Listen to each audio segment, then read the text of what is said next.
welcome to the Bottom Up Skills Podcast. I'm Mike Parsons, I'm the CEO of Qualitance, and we continue the Getting Unstuck series where we dive into some of the greatest product challenges. And today we're starting with this question, what's the product idea? Now, I know you're thinking that sounds like a pretty simple question, Mike, but actually the real truth of things is that a lot of the time people really struggle to explain their product. They often will talk about it in terms of what other people are doing. They might talk about it in terms of some of the technology behind it.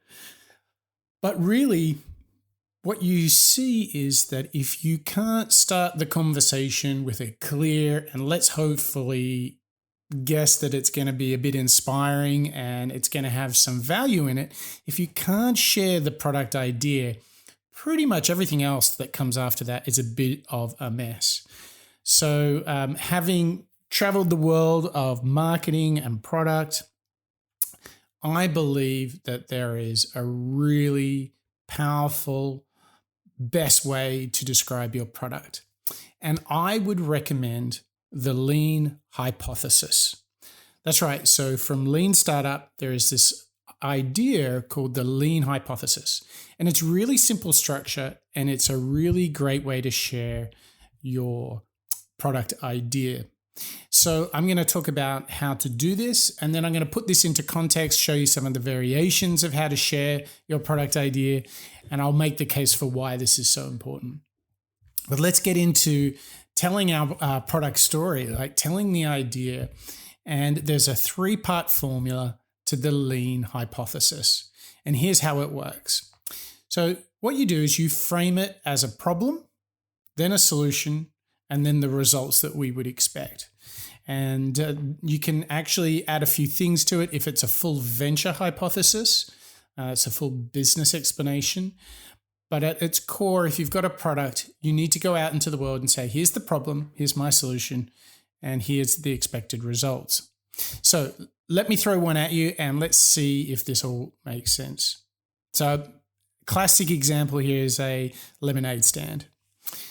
Because we know our customers prefer colder lemonade in warmer weather, if we add ice to each cup of lemonade we sell, we can expect higher customer satisfaction and more sales. Okay, so let's just break that down. So you've got this idea. In this case, you're actually improving a product. So let's break it down. The problem was because we know our customers prefer colder lemonade in warmer weather. It's hot. People need something to refresh them. Well, good job that we have a solution. We're going to add ice to each cup of lemonade we sell. And that's the solution part. So now we've got this simple structure of problem, solution, and then we can propose the result. We expect higher customer satisfaction and more sales. Now, this is a great way to present your product idea in a really clear way. What I'll do is I'll also, in a moment, I'll go on and extend that into a full venture hypothesis. So it's beyond the product itself, but the entire venture. But there's a key thing. If you've written your hypothesis, the good news is you're on track for going out into the world and testing and learning and validating if this hypothesis is in fact correct. And I want to do a little build on this so that you can be one step ahead. So if you have your hypothesis, it's a great way of explaining your idea. And if everybody says, well, look, what's next? It's early stages. It sounds like a good idea. Well, you would say something like this, and this is where you start thinking about what you're going to learn, what you're going to test. You'd say, if we are correct, we'd also expect that customer surveys would validate a preference for ice, that we might be able to run tests to find the quantity of ice that maximizes sales, and that our net promoter score would increase. So that was if we were correct. But if we're wrong, it might indicate that customer preference for cold lemonade might be influenced by other factors such as the precise ratio of ice to lemonade, the exact temperature outside, the quantity of sugar, lemon juice, and water in our recipe, or the price of the drink from your competitor down the street. Who knew that lemonade could get so complex? But the point here is this is how you would take your hypothesis into next steps. So you say, hey, listen, I don't have all the answers. I've got this idea. And what's really good is that you are now presenting your hypothesis. You have a vision, but you also have sort of the next steps as well. Now, if we expand this approach and we think about it from a venture perspective, what we do is we actually just kind of frame the context a little bit more. We've talked about problem, solution, result.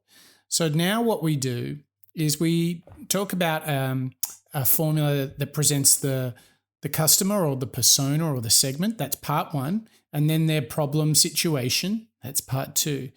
Now, what's really interesting is you then propose the current alternatives that people look to solve the problem. And this is really important with a venture because then you can ask yourself, when I go to get refreshing drinks in warmer weather, that option is not really the best. I can see some problems with it. So this adds a little bit more validity to a full venture hypothesis. It also indicates some of the market possibilities as well. Then you obviously have your value proposition. So we propose to offer this solution to solve this problem. And then we'll observe particular metrics in the product. So what's really fun about having these ideas framed this way is they can become the simplest way of tracking the growth and the learning that you have with your product or venture, because any good product or business is the sum of its learning. So this idea, or in this case, this lean hypothesis that you have at the start, it should change a lot. So over time, you should iterate and iterate because you're learning. And so maybe one part of your hypothesis, perhaps the problem or the solution or the customer segment, has actually proven to be incorrect. But that's okay. You've learned and then you've tweaked it. So here's another idea for a podcasting service that I think would be really useful. Here's the first variation, and we're going to use the venture hypothesis, which just has that bit more context. Here we go. So here is an idea for a podcast service. Podcast fans find it hard to discover new podcasts. Currently, they talk to friends, use search, and randomly sample shows. But if we offer the Google of podcasts, we'll observe success through metrics such as virality and referral conversions. Okay, so people are finding it hard to find new podcasts. Now let's just play with a variation of this. What we're going to do is we're going to change up the problem solution and we're going to keep the other variables the same. So here's variation number 2.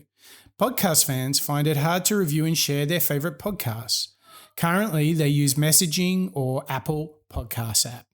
But if we offer authoritative reviews of podcasts, like it being the TripAdvisor of podcasts, then we'll observe success through metrics such as user registration and the volume of reviews. So what you can see here is that we changed the problem solution set, and this might be a great example of how your product idea changes over time. So I really recommend that you use this lean hypothesis because it really not only helps you simply communicate your idea, but actually presents some really clear testing variables inside of this formula. And from this, you can get things such as a high concept, an elevator pitch, an executive summary, all the variations of ways of telling the story that you might like.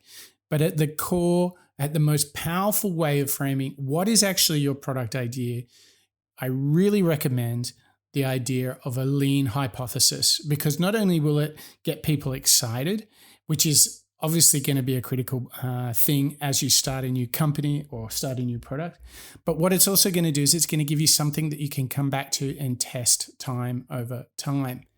And don't forget that this should not be underestimated, this idea of communicating your product idea, because whether you're recruiting staff or customers or partners, you want to have a concise, you want to have a powerful way of communicating your product idea so you don't get lost in all the details, because frankly, people just don't care. A clean, a crisp, short and concise problem solution with a result.